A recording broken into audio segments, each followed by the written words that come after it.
Assalamualaikum warahmatullahi wabarakatuh. Alhamdulillahi rabbil alamin.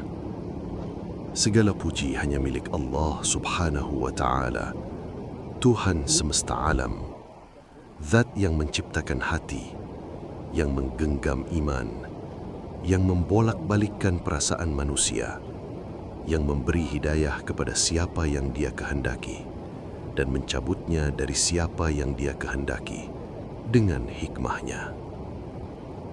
Salawat dan salam semoga senantiasa tercurah kepada junjungan kita Nabi Muhammad sallallahu alaihi wasallam, kepada keluarga beliau, para sahabatnya, para tabi'in, para ulama pewaris para nabi, dan kepada kita semua yang berharap kelak dikumpulkan bersama beliau di syurga Allah subhanahu wa ta'ala. Saudaraku yang dirahmati Allah, pada kesempatan yang penuh rahmat ini, mari kita duduk sejenak. Bukan hanya duduk dengan tubuh, tapi duduk dengan hati. Bukan hanya mendengar dengan telinga, tapi mendengar dengan jiwa. Karena tema yang akan kita bahas hari ini bukan tema ringan. Ini bukan sekedar teori, ini bukan sekedar motivasi. Ini adalah kondisi hati kita sendiri. Iman turun akhir-akhir ini. Apa yang harus kita lakukan? Pertanyaan ini mungkin tidak pernah kita ucapkan dengan lisan, tapi sangat sering kita rasakan dalam hati. Saudaraku, coba kita jujur sebentar. Kapan terakhir kali salat kita benar-benar khusyuk? Kapan terakhir kali air mata menetes karena takut kepada Allah? Kapan terakhir kali Al-Quran membuat dada kita bergetar? Ataukah sekarang salat hanya sekedar gerakan, zikir hanya sekedar rutinitas, dosa terasa biasa, nasihat terasa hambar? Jika Anda merasakan itu, jangan langsung merasa hina, jangan langsung merasa putus asa, karena justru kesadaran bahwa iman sedang turun adalah tanda iman itu masih ada. Orang yang benar-benar mati imannya tidak lagi merasa kehilangan iman. Iman itu bisa naik dan bisa turun. Saudaraku yang dirahmati Allah, Islam adalah agama yang jujur terhadap manusia. Islam tidak memaksa manusia berpura-pura kuat. Islam tidak menuntut manusia selalu berada di puncak. Justru, Islam datang sesuai fitrah, dan salah satu fitrah manusia adalah iman itu tidak selalu stabil. Hari ini, kita bersemangat beribadah. Besok, hati terasa berat. Hari ini, air mata mudah jatuh. Besok, mata kering, hati beku. Dan itu bukan tanda kebinasaan selama kita sadar dan mau kembali. Para ulama Ahlus Sunnah wal Jamaah sepakat mengatakan, iman bertambah dengan ketaatan dan berkurang dengan kemaksiatan. Kalimat ini pendek tapi sangat dalam. Karena dari kalimat ini kita belajar, iman bisa naik, iman bisa turun, iman bisa menguat, iman bisa melemah. Allah Subhanahu wa Ta'ala menegaskan dalam firman-Nya, sesungguhnya orang-orang yang beriman itu adalah mereka yang apabila disebut nama Allah, bergetarlah hati mereka, dan apabila dibacakan ayat-ayatnya, bertambahlah iman mereka. Al-Anfal ayat 2. Saudaraku, perhatikan baik-baik ayat ini. Allah tidak mengatakan iman itu statis. Allah menegaskan iman itu bertambah. Dan kaidah sederhana dalam iman adalah, jika bisa bertambah, maka pasti bisa berkurang. Kalau iman tidak pernah turun, maka ayat ini tidak bermakna. Mengapa Allah membiarkan iman turun? Saudaraku, pernahkah kita bertanya, kenapa Allah tidak menjadikan iman kita selalu kuat? Jawabannya bukan karena Allah lemah, tapi karena Allah ingin kita terus kembali. Iman yang tidak pernah turun akan melahirkan kesombongan, merasa aman, merasa sudah baik. Sedangkan iman yang naik dan turun melahirkan kerendahan hati, doa, tangisan, rasa butuh kepada Allah. Allah berfirman, sesungguhnya Allah menyukai orang-orang yang bertaubat. Al-Baqarah 222. Kalau iman tidak pernah turun, maka taubat tidak pernah lahir. Saudaraku, inilah kisah yang seharusnya membuat kita tenang, bukan membuat kita takut. Hanzalah radhiyallahu an, seorang sahabat Nabi, bukan orang sembarangan. Ia datang kepada para sahabat dengan wajah pucat dan suara gemetar. Hanzalah telah munafik. Hanzalah telah munafik. Para sahabat terkejut. Bagaimana mungkin seorang sahabat Nabi merasa munafik? Lalu Hanzalah berkata dengan wajah pucat dan suara gemetar, ketika kami duduk bersama Rasulullah, beliau mengingatkan kami tentang syurga dan neraka, seakan-akan kami melihatnya dengan mata kepala sendiri. Tapi ketika kami pulang ke rumah bersama istri dan anak, sibuk dengan dunia, keadaan itu hilang. Saudaraku, ini bukan keluhan orang biasa. Ini keluhan manusia paling beriman setelah para nabi. Lalu Rasulullah menjawab dengan kelembutan luar biasa. Wahai Hanzalah, seandainya kalian selalu berada dalam keadaan seperti ketika bersamaku, niscaya para malaikat akan menjabat tangan kalian di jalan-jalan. Hadis riwayat Muslim. Kalimat ini bukan teguran, tapi penghiburan. Maknanya, turunnya iman bukan kemunafikan. Turunnya iman bukan kebinasaan.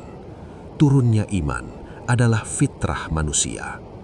Yang berbahaya bukan iman yang turun, yang berbahaya adalah hati yang tidak peduli. Saudaraku yang dirahmati Allah, ada hikmah besar yang sering tidak kita sadari ketika iman menurun.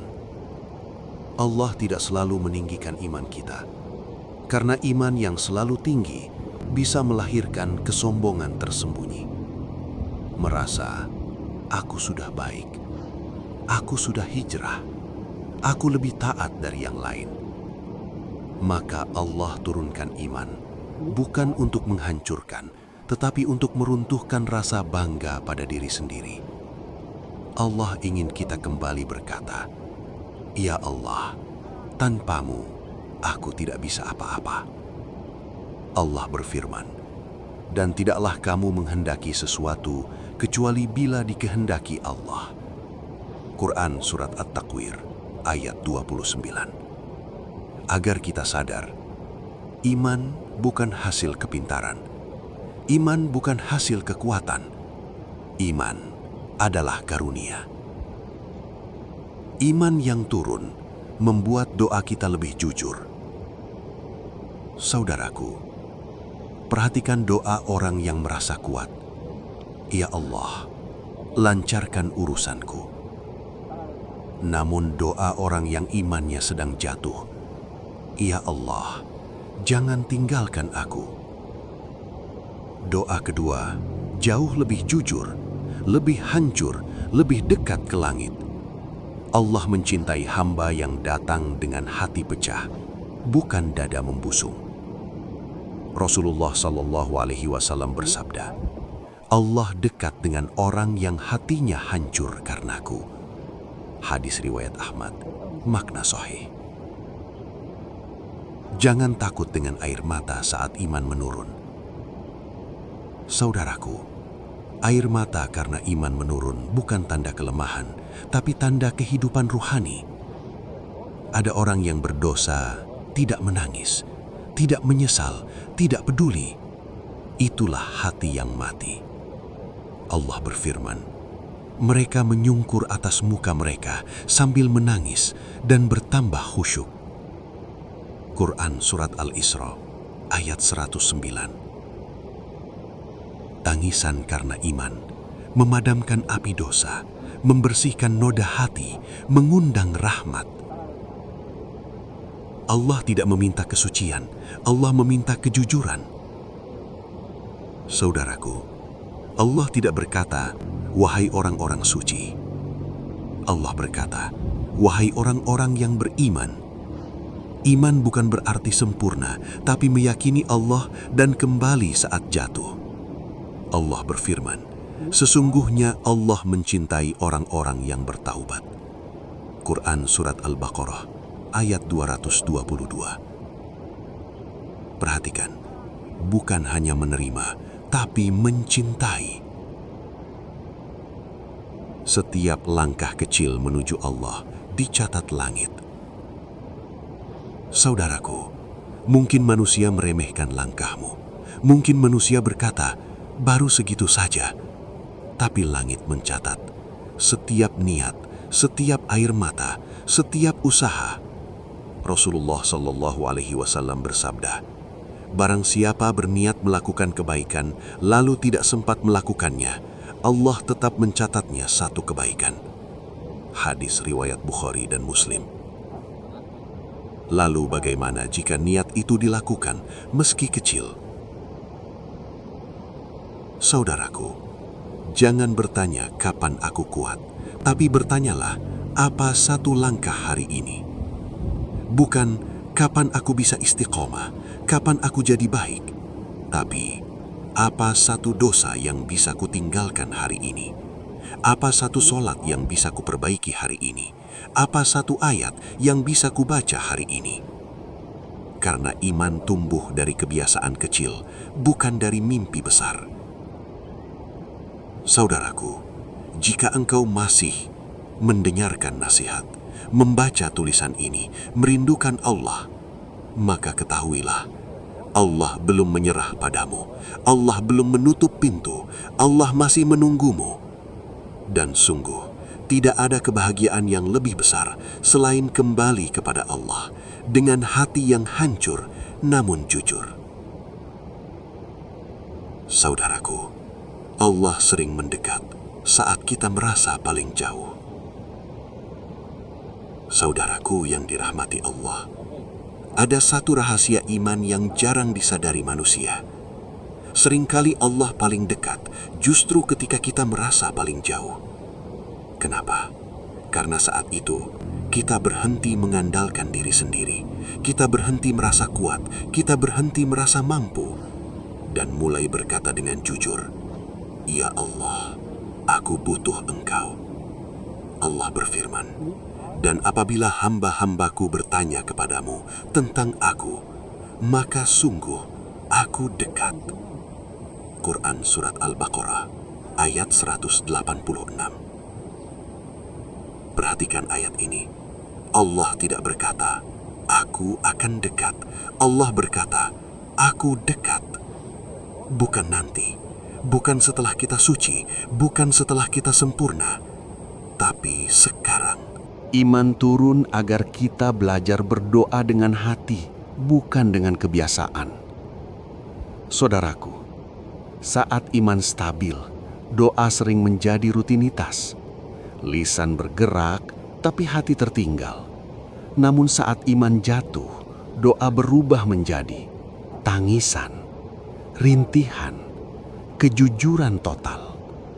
Allah mencintai doa seperti itu.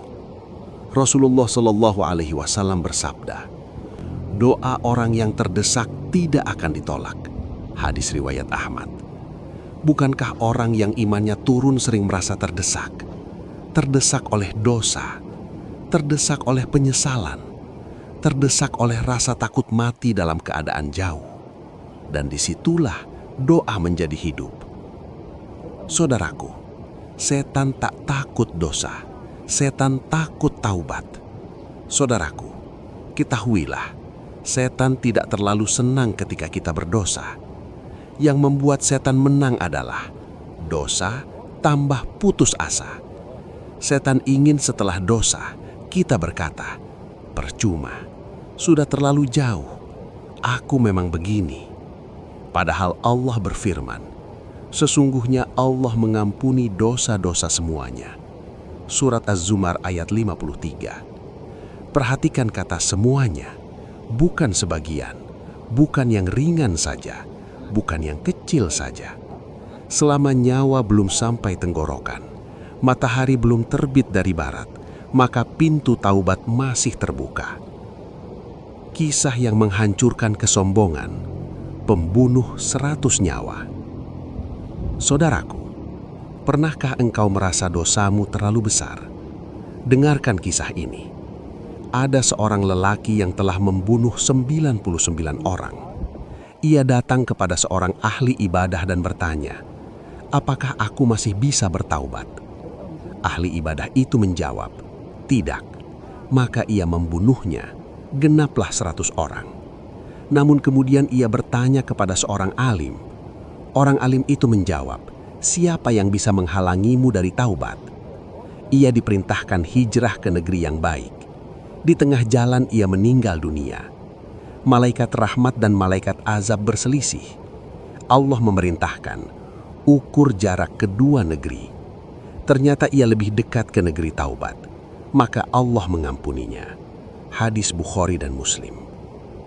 Saudaraku, jika pembunuh 100 jiwa diampuni, lalu siapa kita berani putus asa? Iman tidak mati karena dosa. Iman mati karena menunda taubat.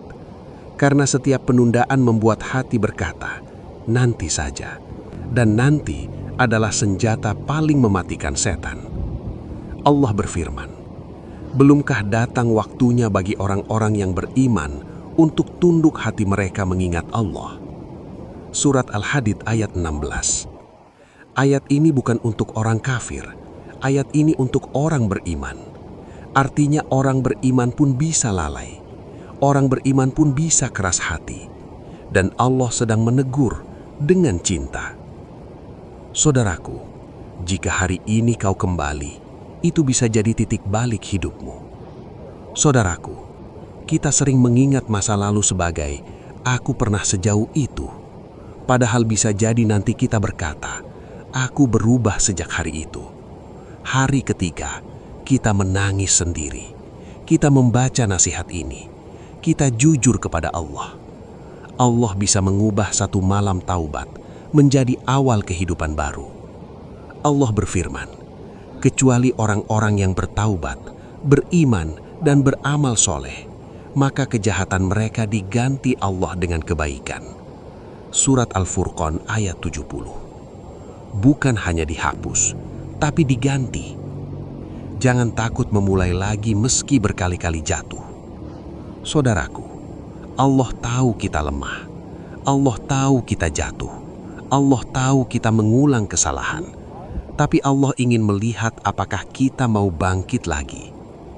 Rasulullah SAW bersabda, setiap anak Adam banyak melakukan kesalahan. Dan sebaik-baik orang yang bersalah adalah yang banyak bertaubat. Hadis riwayat Tirmizi. Bukan yang paling sedikit dosanya, tapi yang paling sering kembali. Saudaraku, jangan tunggu tanda dari langit. Jadikan nasihat ini sebagai tanda. Saudaraku, banyak orang berkata, aku menunggu hidayah. Padahal bisa jadi nasihat ini adalah hidayah. Rasa gelisah ini adalah hidayah. Air mata ini adalah hidayah. Allah sedang memanggil. Pertanyaannya, apakah kita mau menjawab? Muhasabah tenang untuk jeda dalam kajian. Saudaraku, coba tanyakan pada diri kita, perlahan. Kapan terakhir kali kita benar-benar berbicara jujur kepada Allah? Kapan terakhir kali kita sholat tanpa tergesa? Kapan terakhir kali kita menangis karena takut akhirat? Jika lama, maka inilah saatnya. Saudaraku, sholat adalah penopang iman saat hati melemah. Saudaraku yang dirahmati Allah, ketika iman melemah, seringkali yang pertama kali rusak bukan lisan, melainkan sholat. Sholat tetap dikerjakan, tapi tergesa, tanpa rasa, tanpa kehadiran hati. Padahal sholat bukan sekedar kewajiban. Sholat adalah tali penghubung antara bumi dan langit.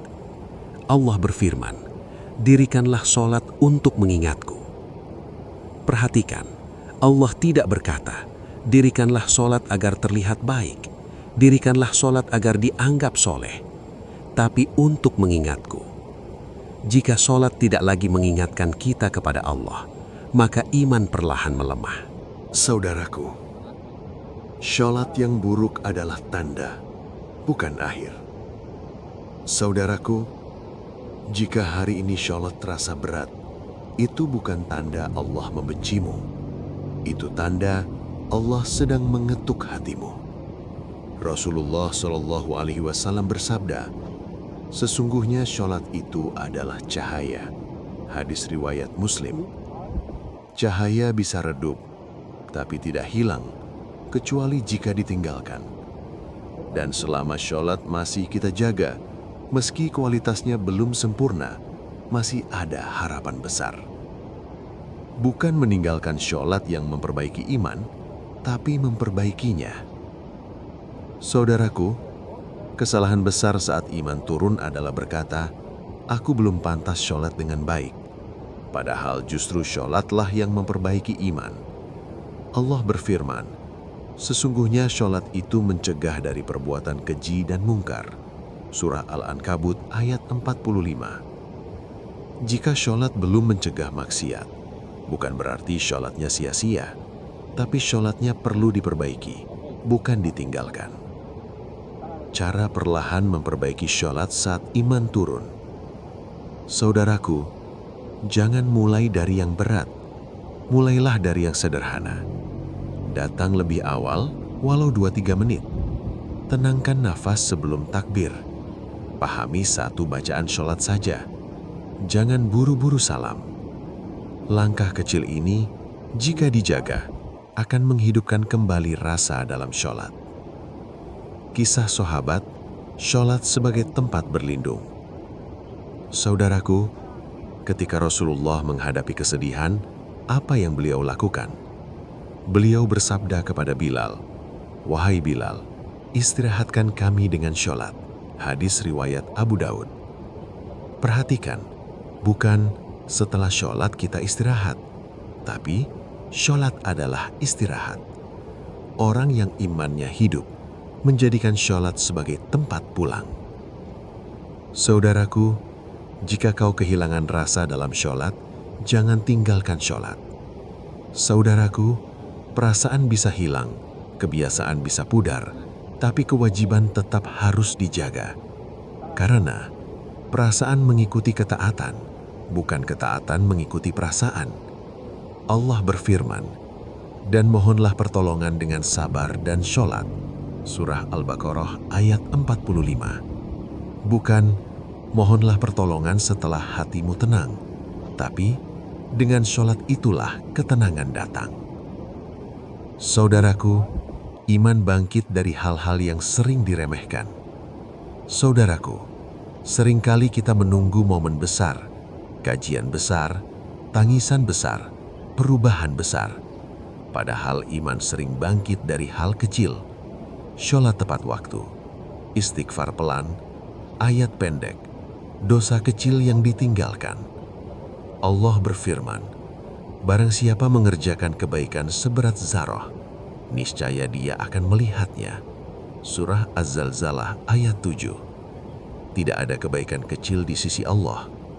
Saudaraku, jaga iman setelah bangkit, jangan biarkan jatuh kembali. Saudaraku, bangkit itu berat, tapi menjaga agar tidak jatuh lagi lebih berat. Karena itu, jangan kembali ke lingkungan lama. Jangan membuka pintu dosa kecil. Jangan merasa sudah aman. Allah berfirman, "Wahai orang-orang yang beriman, bertakwalah kepada Allah sebenar-benarnya takwa." Surah Ali Imran ayat 102. Takwa bukan sekali, takwa adalah menjaga. Saudaraku, coba renungkan perlahan pada diri kita.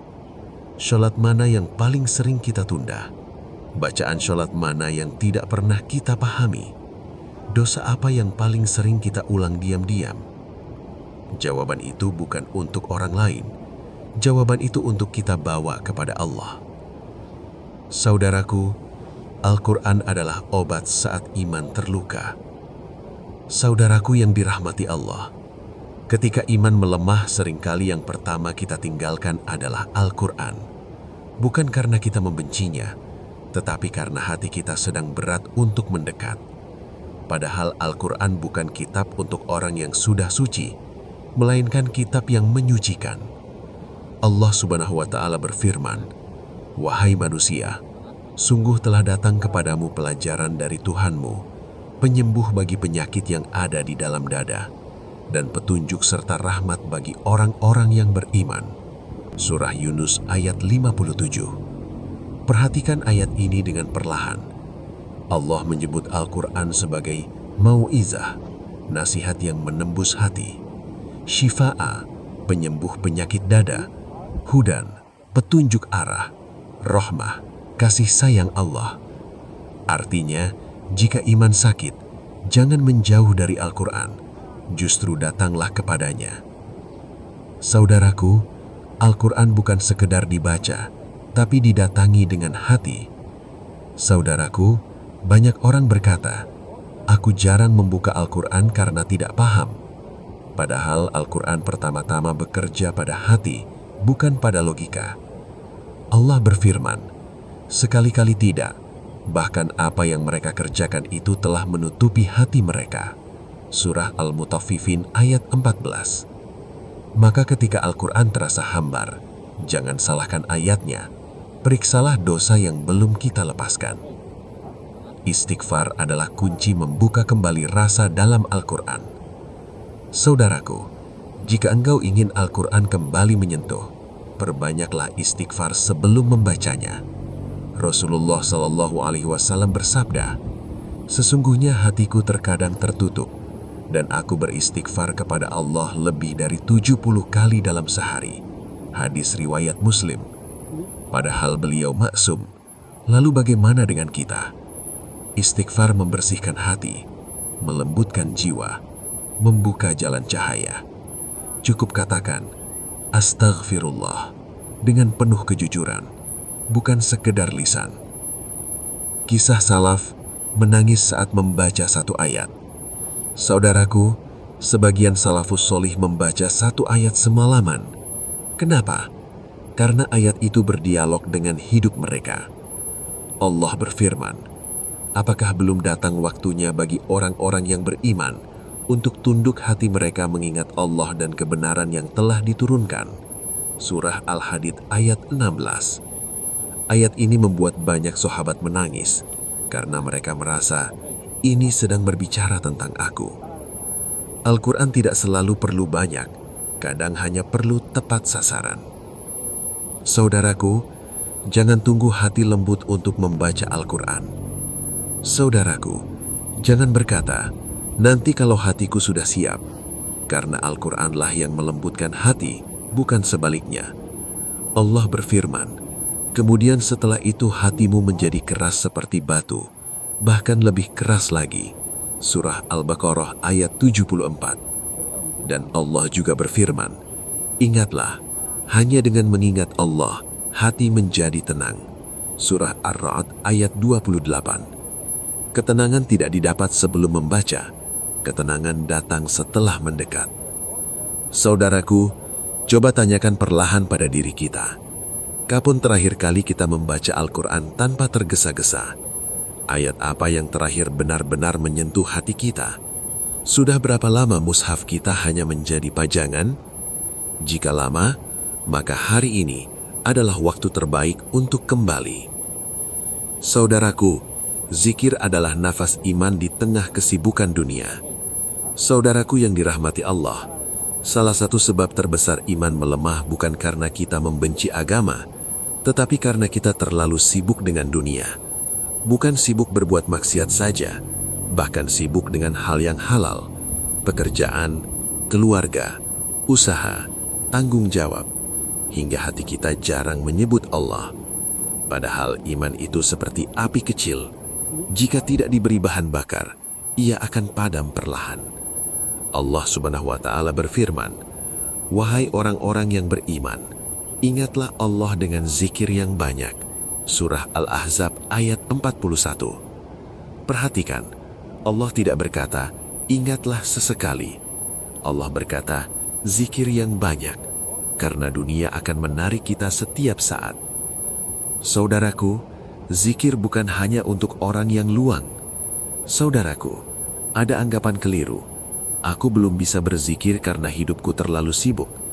Padahal justru orang yang paling sibuk, paling butuh zikir. Zikir bukan selalu duduk lama. Zikir bisa di perjalanan, saat menunggu, saat bekerja, saat lelah. Rasulullah SAW bersabda, maukah kalian aku beritahu amalan terbaik, paling suci di sisi Rabb kalian? Para sahabat berkata, tentu wahai Rasulullah. Beliau bersabda, zikir kepada Allah. Hadis riwayat Tirmizi. Amalan terbaik bukan yang paling melelahkan, tapi yang paling menghidupkan hati. Saudaraku, hati yang tidak berzikir akan mudah gelap. Saudaraku, hati itu seperti rumah. Jika lampunya mati, maka mudah tersandung, mudah takut, mudah salah arah. Allah berfirman, dan barang siapa berpaling dari mengingatku, maka sesungguhnya baginya kehidupan yang sempit. Quran Surat Toha ayat 124. Perhatikan, bukan hanya di akhirat, tapi kehidupan dunia terasa sempit. Banyak orang kaya, tapi gelisah. Banyak orang sukses, tapi hampa. Bukan karena kurang harta, tapi karena kurang zikir. Zikir sederhana yang menghidupkan iman.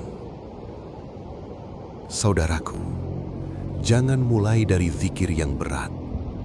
Mulailah dari yang ringan. Subhanallah, Alhamdulillah, Allahu Akbar, Astaghfirullah. Rasulullah SAW bersabda, dua kalimat yang ringan di lisan, berat di timbangan, dan dicintai Ar-Rahman. Subhanallahi wa bihamdihi, Subhanallahil azim. Ringan di lisan, tapi berat di langit. Saudaraku, zikir menjaga iman agar tidak turun terlalu dalam. Saudaraku, zikir bukan hanya untuk menaikkan iman, tetapi menahan iman agar tidak jatuh terlalu dalam. Orang yang berzikir lebih cepat sadar saat salah, lebih cepat kembali saat lalai, lebih cepat menyesal saat dosa. Allah berfirman, sesungguhnya orang-orang yang bertakwa apabila mereka ditimpa was-was dari syaitan, mereka ingat kepada Allah. Maka ketika itu juga mereka melihat kesalahan-kesalahannya. Quran Surat Al-A'raf ayat 201. Ingat kepada Allah, lalu sadar. Itulah fungsi zikir. Saudaraku, jangan menunggu tenang untuk berzikir. Saudaraku, sebagian orang berkata, nanti kalau hatiku tenang, aku mau berzikir. Padahal zikirlah yang melahirkan ketenangan. Allah berfirman, ingatlah, hanya dengan mengingat Allah, hati menjadi tenang. Quran Surat Ar-Ra'd ayat 28. Tenang bukan syarat, tenang adalah hasil. Zikir dan air mata. Saudaraku, kadang saat berzikir, air mata turun tanpa kita rencanakan. Jangan tahan, jangan malu. Itu tanda hati yang lelah sedang diistirahatkan. Beban yang lama dipendam sedang dilepaskan. Rasulullah SAW bersabda, dua mata yang tidak akan disentuh api neraka, mata yang menangis karena takut kepada Allah. Hadis riwayat Tirmizi. Air mata bukan kelemahan. Air mata adalah bahasa hati kepada Allah. Saudaraku, renungkan perlahan. Berapa banyak waktu kita menggenggam ponsel? Berapa banyak waktu kita menggenggam tasbih hati? Siapa yang lebih sering kita ingat? Dunia atau Allah? Jawaban itu akan menjelaskan mengapa iman terasa naik atau turun. Saudaraku, jangan biarkan dunia mencuri akhiratmu. Saudaraku yang dirahmati Allah, dunia ini bukan musuh, namun cinta dunia yang berlebihan adalah racun iman. Kita boleh bekerja keras, boleh bercita-cita, boleh mengejar rezeki. Tapi ketika dunia membuat kita lalai sholat, dunia membuat kita lupa zikir, dunia membuat akhirat terasa jauh, disitulah iman mulai melemah. Allah Subhanahu wa Ta'ala berfirman, "Ketahuilah, sesungguhnya kehidupan dunia itu hanyalah permainan, senda gurau, perhiasan, saling berbangga, dan berlomba dalam kekayaan serta anak keturunan." Quran Surat Al-Hadid ayat 20. Allah tidak melarang dunia, Allah hanya mengingatkan sifatnya. Karena dunia hanya tempat singgah, bukan tempat tinggal. Saudaraku, ingatlah kematian sebelum ia datang. Saudaraku, tidak ada nasihat yang lebih jujur dan lebih adil selain kematian. Kematian tidak bertanya siap atau tidak, baik atau buruk, tua atau muda. Ia datang tepat waktu. Rasulullah SAW bersabda, "Perbanyaklah mengingat pemutus segala kenikmatan, kematian." Bukan agar kita takut hidup, tetapi agar kita hidup dengan benar. Orang yang ingat mati tidak berani menunda taubat, tidak berani meremehkan dosa, tidak terlalu cinta dunia. Saudaraku, jangan tunda taubat. Kita tidak tahu batas waktu. Saudaraku, berapa banyak orang yang berkata, "Nanti saja," namun kematian datang lebih dulu. Allah berfirman, "Hingga apabila datang kematian kepada seseorang dari mereka, dia berkata, 'Ya Rabbku, kembalikanlah aku agar aku dapat berbuat amal solih.'" Quran Surat Al-Mu'minun ayat 99-100. Tapi jawaban Allah, sekali-kali tidak. Kesempatan itu hanya di dunia. Hari ini masih hidup, hari ini masih bisa sujud, hari ini masih bisa menangis, hari ini masih bisa kembali. Saudaraku, jika imanmu pernah turun, itu bukan aib. Aib bukan saat iman turun. Aib adalah tidak mau bangkit. Aib bukan saat hati gelap. Aib adalah merasa nyaman dalam kegelapan. Allah lebih mencintai orang yang jatuh lalu bangkit daripada yang merasa suci tapi sombong. Rasulullah SAW bersabda, "Seandainya kalian tidak berdosa, niscaya Allah akan mendatangkan kaum lain yang berdosa, lalu mereka memohon ampun, dan Allah mengampuni mereka." Hadis riwayat Muslim. Bukan karena Allah suka dosa, tapi karena Allah mencintai taubat. Saudaraku, jika hari ini hatimu lelah, doamu pendek, air matamu mudah jatuh, ketahuilah Allah melihat perjuanganmu. Allah berfirman, "Dan orang-orang yang bersungguh-sungguh di jalan Kami, niscaya Kami tunjukkan kepada mereka jalan-jalan Kami."